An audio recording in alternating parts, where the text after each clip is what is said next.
یہاں پر بڑی دنیا پھنستی ہے طلاق کے مسئلے پر۔ اہل حدیث کا مسلک یہ ہے جو شخص ایک محفل کے اندر 3 طلاقیں دیتا ہے وہ ایک ہی ہوتی ہے۔ کتنی ہوتی ہے؟ ایک ہی ہوتی ہے۔ کیا دلیل ہے اس کی؟ جہاں صحابی فرما رہے ہیں، مسلم شریف کے اندر روایت موجود ہے، عبداللہ ابن عباس فرماتے ہیں کان الطلاق علی عہد رسول اللہ، رسول اللہ کے زمانے میں، حضرت ابوبکر صدیق کے زمانے میں، عمر فاروق کے زمانہ میں 2 سال تک جو شخص 3 طلاقیں دیتا تھا وہ ایک شمار ہوتی تھی۔ حضرت عبداللہ ابن عباس کہہ رہے ہیں اور اتفاق ہے اس بات پر، اہل حدیث کا یہی مسلک ہے کہ آپ ایک وقت میں ایک طلاق دیں، آپ ایک وقت میں دوسری طلاق دے سکتے، آپ ایک وقت میں ایک دیں، اگر آپ دوسری تیسری چوتھی دیتے ہیں آپ کی ایک تو قبول ہوگی باقی 2 قبول نہیں ہوگی۔ اس طریقے سے مثال سمجھے، جس طرح نماز کا وقت بھی متعین ہے اس کی تعداد بھی متعین ہے۔ ظہر کی کتنی رکعتیں ہیں؟ 4۔ وقت بھی متعین ہے ظہر کا، اس کی تعداد بھی متعین ہے۔ عصر کی کتنی رکعتیں ہیں؟ 4، اس کا وقت بھی متعین ہے، تعداد بھی متعین ہے۔ عصر کی مغرب کی کتنی رکعتیں ہیں؟ 3، اس کا وقت بھی متعین ہے، تعداد بھی متعین ہے۔ کوئی شخص یہ کہہ دے میں ظہر کو، عصر کو، مغرب کو اکٹھا کر کے پڑھتا ہوں، آپ مجھے یہ بتائیں اس کی یہ نمازیں ہو جائیں گی؟ اس کی ایک ظہر کی نماز تو ہوگی، جس کا وقت بھی تھا، جس کی تعداد بھی تھی، وہ تو قبول ہو جائے گی، باقی 2 نمازیں قبول ہیں۔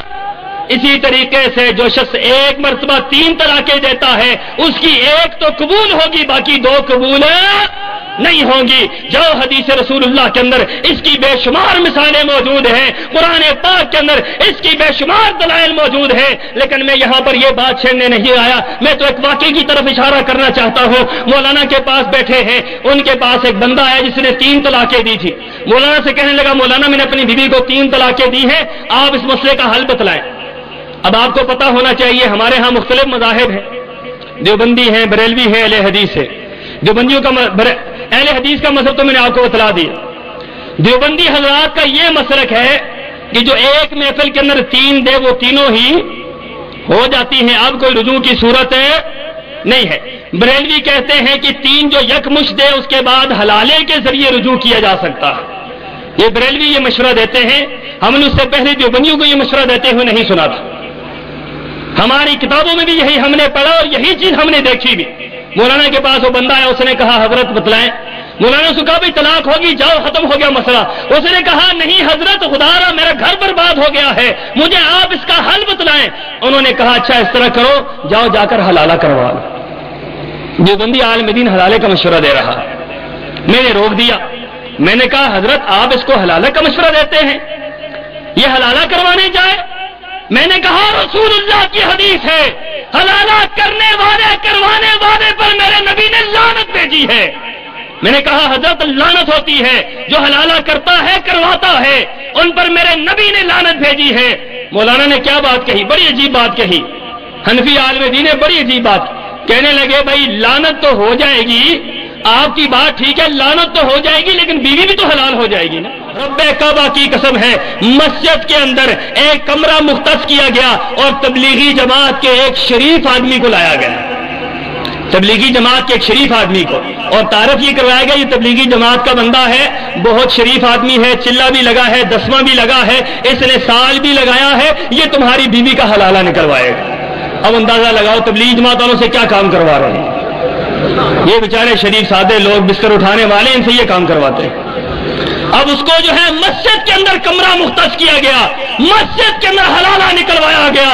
اس مسئلے نے مجھے ہلا کر رکھ دیا، ہلا کر رکھ دیا کہ دیکھو یہ کیسے لوگ ہیں جن کا نظریہ اور ہے، عقیدہ اور ہے، مسئلہ اور ہے، بیان اور ہے، کردار اور ہے، ظاہر اور ہے، باطن اور ہے۔ اپنے مسئلے کے لیے یہ حلال کو حرام کہتے ہیں، حرام کو حلال کہتے ہیں، عجیب ان کا سلسلہ ہے۔ اس مسئلے نے مجھے پریشان کیا۔ کراچی ہی کے اندر مفتی ظفر علی خان صاحب بہت بڑے عالم دین ہیں، میں نے ان کے پاس دورہ تفسیر پڑھا، کئی مرتبہ پڑھا، وہاں پر امین صفدر کاروی کے ساتھ میں نے وہاں پر مناظرے بھی پڑھے، وہاں پر مولانا کے سامنے تفسیر پڑھ رہے تھے۔ مولانا نے ایک عجیب بات کہی جس کا آج تک مجھے حل نہیں ملا۔ مولانا سے کسی شاگرد نے پوچھا مفتی ظفر علی صاحب یہ بات آپ بتلائیں کہ یہ تقریر جو ہے 4 ائمہ کی یہ قرآن سے ثابت ہے؟ 4 ائمہ کی تقریر قرآن سے ثابت ہے؟ انہوں نے کہا ہاں قرآن سے ثابت ہے، میں قرآن سے ثابت کرتا ہوں۔ اب ہم حیران رہ گئے، کل میں ہماری چلنی شروع ہوگی کہ اب وہ آیت نوٹ کریں جس سے 4 اماموں کی تقلید ثابت ہوتی ہے۔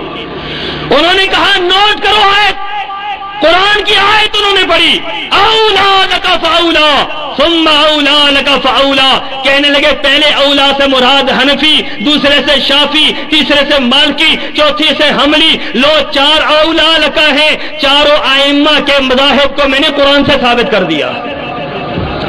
میں اٹھ کر کھڑا ہو گیا، مفتی صاحب کے ہاں سوال کی ممانعت تھی، آپ کو پتا ہونا چاہیے، تجربہ کر کے دیکھ لیں، ان حضرات کے ہاں سوال کی اجازت نہیں ہوتی، ہمارے ہاں آپ سوال کر سکتے ہیں لیکن ان کے ہاں سوالوں کی اجازت نہیں ہوتی، جو سوال کرے اس کو گستاخی کہتے ہیں۔